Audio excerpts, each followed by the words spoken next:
Welcome to Things You Should Know, People Edition. Today we'll be talking about Sayyida al Hurra, the Islamic pirate queen, who is a pirate queen and an important figure for the Islamic West. Sayyida was born around 1485 to the Banu Rashid family. Her history comes mostly from Spanish sources in their dealings with her. She was born to the Kingdom of Granada, which was the last Muslim-ruled state in Spain. This was at the end of the centuries-long retaking of the Iberian Peninsula from the Moors, and it was called the Reconquista. Upon the fall of Granada in 1492, her family fled to Morocco, specifically the city of Tetouan. Even with fleeing from her home, Sayyida's childhood was considered to be happy.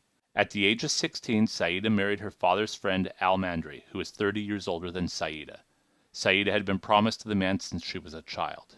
During her marriage, Sayyida learned much in assisting her husband in his business affairs. In 1515, Sayyida's husband passed away and she took the mantle of leadership. She'll become the last person in Islamic history to hold the title of Al Hurra, or as the term is known in English, the title of Queen. During this time, like many Muslims in the area who had been forced out of their lands, they resorted to piracy against a Christian enemy. At some point during this time, she reached out to the Turkish corsair Barbarossa, the leader of Algiers and who had controlled the eastern Mediterranean Sea. She worked out an arrangement, and while assembling her own fleet, she began controlling the western Mediterranean Sea, wreaking havoc on the Spanish and Portuguese shipping lanes. During this time, Sayyida married Ahmed al-Watasi, the king of Morocco. However, she refused to leave her city to marry or live with him.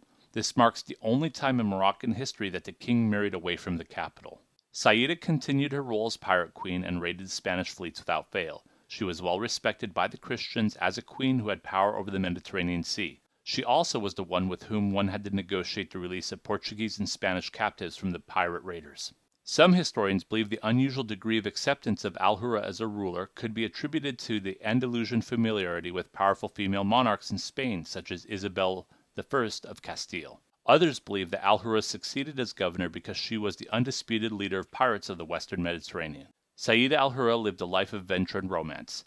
After she ruled as governor for 30 years, her son-in-law overthrew her in 1542. According to the Yemen Times, she was stripped of her property and power, and her subsequent fate is unknown. Sadly, that is all we know of Sayyida al Hurra, the beloved, avenging Islamic pirate queen. So se me pa na yitsamu